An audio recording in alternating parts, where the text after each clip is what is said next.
Food coloring. It is in almost everything, from juice to snacks. In most countries, artificial food coloring is banned.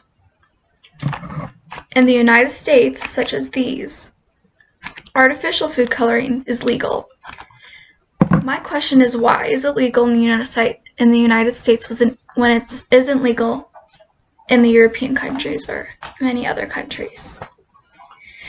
Hi, my name is Amelia Crane, and from my research and personal experience, food coloring is detrimental to one's health and has many negative side effects. To understand why food coloring is so bad, first we have to understand what it is. Food coloring is a color additive, any substance that imparts color to food, drug, cosmetic, or to the human body. Color additives include both synthetic substances and substances derived from natural sources. Color additives may be used in food to enhance natural colors, add color to colorless and fun foods such as cake decorations, and help identify flavors, such as purple for grape flavor or yellow for lemon. Color additives are sometimes called food dyes. This definition is from the FDA, which signed off that artificial food coloring was okay to be produced in the United States. And although they approved artificial food coloring in the United States, there are only 9 different food colorings, and each food coloring has strict regulations on how much it can be put in how much can be put in a substance and exactly what substances it can be put in.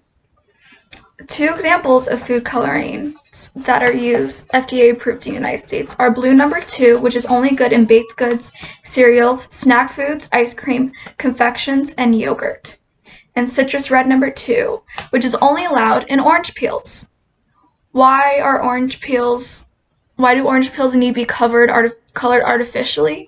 I don't understand, but apparently that's the only thing it's meant for.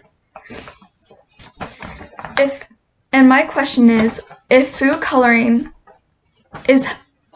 artificial food coloring is okay and healthy for a person to consume, why are the regulations on it so strict and so harsh? My second point is sensitivity to food coloring. Recently, when I went to a Halloween dinner, my friend's mom made green spaghetti to look like guts or something, and after consuming it, my stomach became very uneasy, and even afterwards, I had effects affecting me for the next day. According to Sarah Kostuek, a certified primal health coach from Life, Love, and Thyme Food Company, states, those that are sensitive can also experience headaches, stomach aches, nausea, hives, and eczema, and even breathing problems. Because these dyes are in so many foods, it's hard to determine that artificial food coloring may be the issue.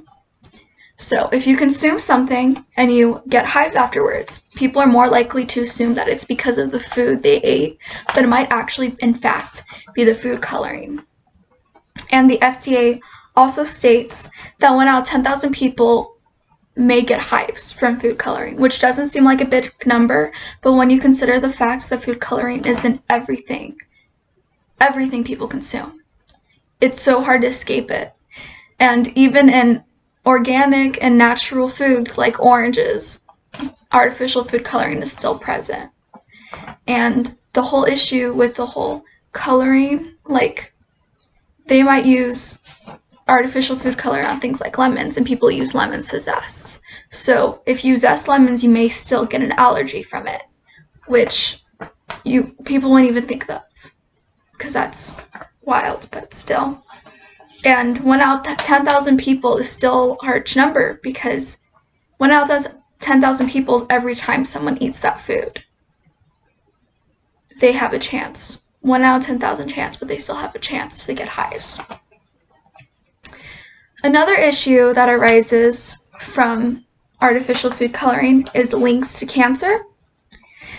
Testing of certain artificial food colorings have been linked to cancer. And testing on mice and rats has caused them to have tumors and bladder cancer, which makes sense because in the digestive system, when you consume something, it it gets worked through in like the bladder and the kidneys. So it makes sense that consuming artificial foods through the digestive system would lead to those things. And the digestive system isn't made to process artificial foods, only natural foods. So that's why it affects the body so greatly. And according to the consumer advocacy group, the tests that were done, yes, indeed, they only showed how it affected mice and rats, but they can't test it on humans. Like, they can't test safely on the effects of artificial food coloring on humans. So, even though it affects them so harshly, no one can prove that it affects humans that way too. Food coloring is bad, as I have just stated. Food coloring is bad. And my questioning of why food coloring affects people the way it does arose because I have a lot of food allergies, and even when I stopped eating like my main food allergies such as lactose and gluten, my body was still affected. And so I tried to research and find another reason as to why that would be. And I came up with the answer being food coloring, but I can't really test that idea because it's in everything. I can't control not eating it in everyday foods. And after my research, I realized that food coloring is only for vanity and wasn't for anything else. So, if food coloring is going to be used, it should at least be natural food coloring and not artificial, because artificial is bad for you and it should be banned.